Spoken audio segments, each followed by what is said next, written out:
بسم اللہ الرحمن الرحیم۔ السلام علیکم ناظرین، آج کا پروگرام آپ دیکھ رہے ہیں PPC نیوز پر عرفان امان اللہ کے ساتھ۔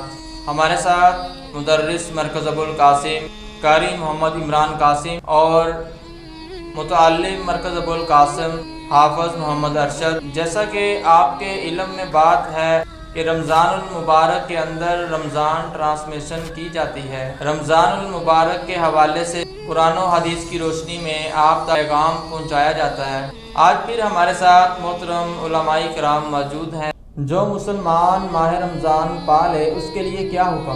بسم اللہ والحمد للہ والصلاة والسلام علی رسول اللہ، اما بعد۔ اعوذ باللہ السمیع العلیم من الشیطان الرجیم، بسم اللہ الرحمن الرحیم۔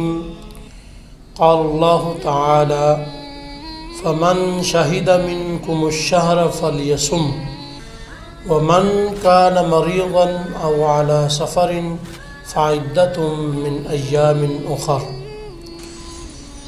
سوال ہوا ہے کہ جو مسلمان ماہ رمضان کو پا لیتا ہے اس کو کیا کرنا چاہیے؟ اللہ رب العزت نے اپنے قرآن مجید فرقان حمید کی سورہ بقرہ میں یہ حکم فرمایا ہے، فمن شاہد منکم الشہر، جو آدمی اس ماہ رمضان کے اندر حاضر ہو، موجود ہو، ایمان کی حالت میں ہو، فلیصم ہو، اس کو چاہیے کہ وہ روزہ رکھے۔ مثلا کوئی بھی بالغ عاقل جوان آدمی موجود ہے جس پر عبادات فرض ہیں، جس طرح دوسرے عبادات ضروری ہیں اسی طرح اس پر رمضان کے روزے بھی ضروری ہیں، اس کو اس ماہ رمضان کو پا لینا شرف سمجھ کر اس ماہ رمضان کے روزے نہیں چھوڑنا چاہیے، بلکہ ماہ رمضان کو غنیمت سمجھ کر، رحمت سمجھ کر، برکت سمجھ کر اس کے روزے ضروری رکھنا چاہیے۔ میرا اگلا سوال یہ ہے کہ ماہ رمضان کی خصوصی فضیلت کیا ہے؟ ماہ رمضان المبارک کی خصوصی فضیلت یہ ہے، صحیح بخاری میں حدیث ہے، نبی مکرم جناب محمد رسول اللہ صلی اللہ علیہ وآلہ وسلم نے فرمایا، اذا جاء رمضان، جب رمضان آ جاتا ہے تو فتحت لہ ابواب السماء وفتحت لہ ابواب الجنہ وفتحت لہ ابواب الرحمہ وفتحت وسلسلۃ الشیاطین وغلقت ابواب جہنم۔